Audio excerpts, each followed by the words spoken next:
Media asing kembali menyorot Indonesia. Kali ini soal Jakarta yang disebut sebagai kota paling beracun. Jakarta secara konsisten menduduki puncak dari 10 kota paling berpolusi sejak Mei.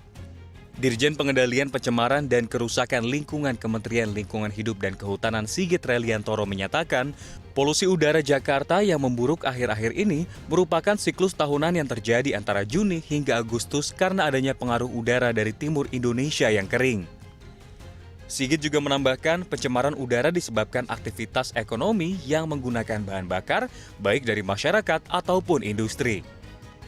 Sigit pun menambahkan kebijakan work from home dapat menjadi solusi mengatasi masalah kualitas di DKI Jakarta dan sekitarnya. Kendati demikian, dia menyerahkan keputusan tersebut kepada masing-masing perusahaan. Tak sekedar work from home, KLHK juga turut merekomendasikan penggunaan kendaraan listrik standar emisi Euro 4 dan bus listrik untuk transportasi umum, uji emisi kendaraan, dan turut menggalakkan masyarakat menggunakan angkutan massal. Sementara itu, pemirsa, perekonomian nasional masih tertinggal jika dibandingkan dengan negara-negara tetangga. Selain disebabkan korupsi dan inefisiensi birokrasi, pembangunan infrastruktur yang lambat juga menekan ekonomi domestik. Presiden Joko Widodo mengatakan pemerintah tidak memiliki anggaran yang cukup jika ingin melakukan pembangunan infrastruktur yang berkesinambungan. Untuk itu, Presiden menegaskan proyek infrastruktur yang mangkrak akan menjadi urusan KPK. Dan jika bisa diselamatkan, maka akan diteruskan dengan mekanisme penganggaran dengan skema yang baru. Sementara itu, Presiden juga mendorong sektor swasta untuk ikut berinvestasi di sejumlah proyek infrastruktur. Hal ini penting demi mempercepat pembangunan infrastruktur.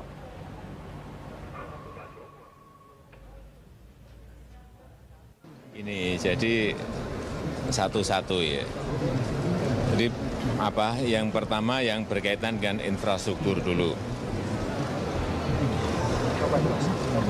Jelas bahwa APBN kita dalam 5 tahun ini tidak mungkin mencukupi untuk membangun seluruh infrastruktur yang kita butuhkan. Baik untuk jalannya, jalan tol dan jalan arteri, kemudian juga untuk bendungannya, kemudian juga untuk pelabuhannya, kemudian juga untuk airportnya, kemudian untuk pembangkit listriknya. Sehingga dibutuhkan dukungan dari investasi, dukungan dari dunia usaha, dukungan dari swasta. Pemirsa, hamparan busa terlihat di 3 sungai di Pasuruan Timur Sabtu pagi. Warga khawatir akibat adanya busa tersebut akan berdampak pada lingkungan dan kesehatan warga.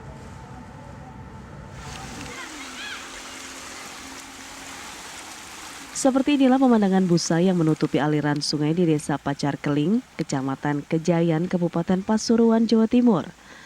Tidak heran jika peristiwa ini menjadi tontonan warga sekitar karena penasaran dengan adanya busa yang seperti salju berada di aliran sungai. Menurut warga, kejadian busa di aliran sungai ini baru kali ini terjadi. Warga menduga hamparan busa ini dari limbah pabrik yang sengaja dibuang ke sungai. Tahu ya, ini baru kali ini terjadi kayak gini. Katanya sih limbah katanya. Oh, dari limbah. Iya. Hingga akhirnya berbusa ini ya. Iya. Sejak kapan ini seperti ini? Baru kali ini. Tadi pagi. Tak hanya di Sungai Pacar Keling, busa juga mencemari aliran Sungai Warati dan Sungai Welang. Ketiga desa ini berada di satu aliran sungai sehingga disebabkan akibat yang sama. Akibat adanya busa ini, sejumlah warga yang biasa mandi dan cuci baju di aliran sungai ini menjadi takut dan khawatir akan berdampak pada kesehatan. Dari Pasuruan, Jawa Timur, Ari Prayogi, TV One mengabarkan.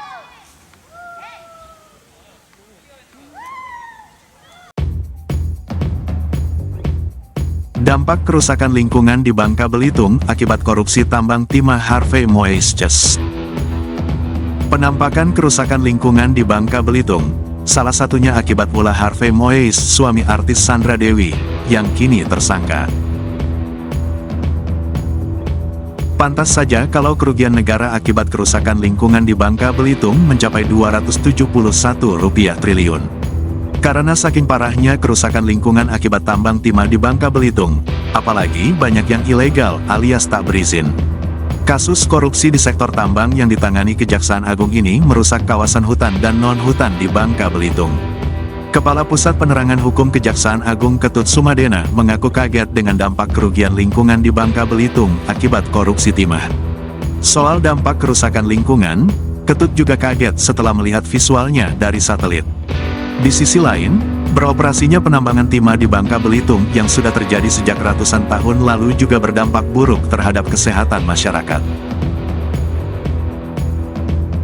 Saat ini, ada sekitar 12.000 kolam bekas tambang timah di Kepulauan Bangka Belitung menunggu untuk direklamasi. Ancaman kematian membayangi masyarakat sekitar, termasuk adanya dugaan radiasi yang dapat membahayakan kesehatan. Direktur Eksekutif Wahana Lingkungan Hidup Indonesia Bangka Belitung Jesix Amundian mengatakan, ancaman bahaya membayangi lokasi-lokasi kolong atau bekas tambang yang belum dipulihkan. Bahkan banyak warga meregang nyawa karena beraktivitas di kolong bekas tambang. Kondisi saat ini, kata Jesix, kolong yang sudah berubah menjadi kolam penampungan air, kerap digunakan masyarakat untuk berbagai keperluan. Ironisnya, lokasi tersebut juga menjadi tempat bermain anak-anak. Kolong juga berpotensi menjadi tempat peralihan habitat reptil seperti buaya, serta memicu perkembangan jentik nyamuk.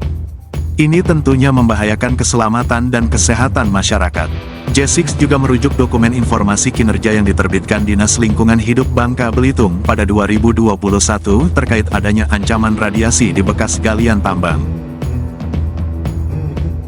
Menurut Jesix, potensi radiasi memang bukan anggapan semata. Sebab selama ini Bangka Belitung diketahui memiliki kandungan mineral ikutan timah yang bersifat radioaktif. Salah satunya berupa thorium yang diyakini memiliki kualitas lebih baik dibanding negara lainnya.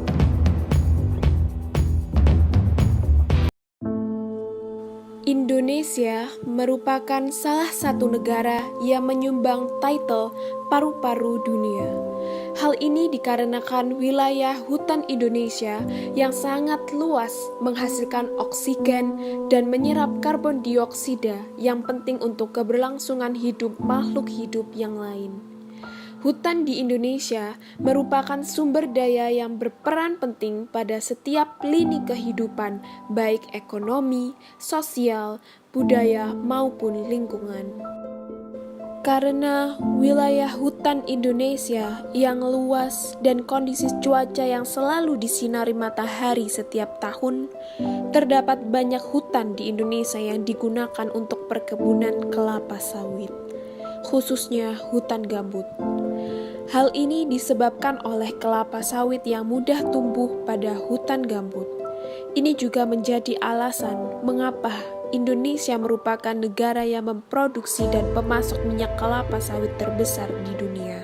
Kita tahu negara kita sekarang ini memiliki 13 juta kebun kelapa sawit yang setiap tahun produksi sekarang ini kurang lebih 46 juta ton per tahun.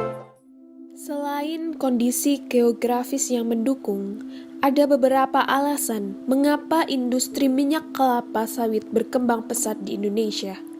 Yang pertama, yaitu permintaan global yang terus meningkat karena minyak kelapa sawit merupakan bahan utama pada berbagai variasi makanan, kosmetik, hingga sumber biodiesel karena harganya yang murah dan mudah diproduksi secara stabil. Yang kedua, yaitu karena meningkatkan pertumbuhan populasi masyarakat di Indonesia sehingga terdapat dukungan dari pemerintah dalam biodiesel sehingga permintaan minyak kelapa sawit domestik di Indonesia juga berkembang. Bayangkan dengan menjadikan CPO kita ke B30, kita menghemat kurang lebih 110 triliun rupiah per tahun. Terdapat kelebihan dan kekurangan dari perkembangan industri minyak kelapa sawit di Indonesia. Kelebihan yang dialami oleh negara pada perkembangan industri kelapa sawit ini adalah devisa negara Indonesia meningkat dan banyaknya lapangan pekerjaan yang terbentuk dalam industri minyak kelapa sawit ini. Hal ini berarti industri minyak kelapa sawit memegang peran yang penting dalam perkembangan ekonomi secara nasional di Indonesia. Namun, hal tersebut menimbulkan dampak negatif, yaitu semakin berkembangnya industri kelapa sawit, maka akan semakin banyak luas lahan hutan yang beralih fungsi menjadi perkebunan kelapa sawit. Dari sini, terdapat banyak sekali dampak yang terjadi pada lingkungan alam. Yang pertama adalah rusaknya habitat satwa liar. Alih fungsi hutan menjadi perkebunan kelapa sawit dengan cara pembakaran hutan. Hal ini menyebabkan tumbuhan maupun hewan dalam hutan mati, sedangkan hewan liar yang bertahan akan kehilangan habitatnya dan berujung ke kematian.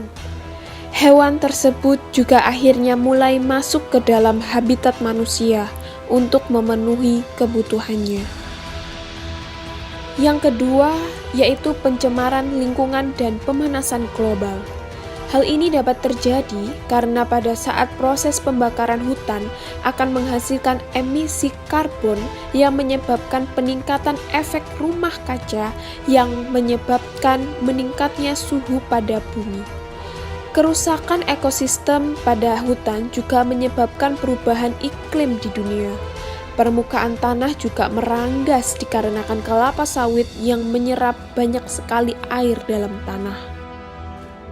Dan yang terakhir adalah kerusakan hutan gambut maupun hutan tropis di Indonesia, dikarenakan alih fungsi hutan menjadi perkebunan kelapa sawit. Degradasi lahan pada hutan di Indonesia menjadi faktor utama rusaknya lingkungan alam di sekitar dan dapat menyebabkan berbagai bencana alam.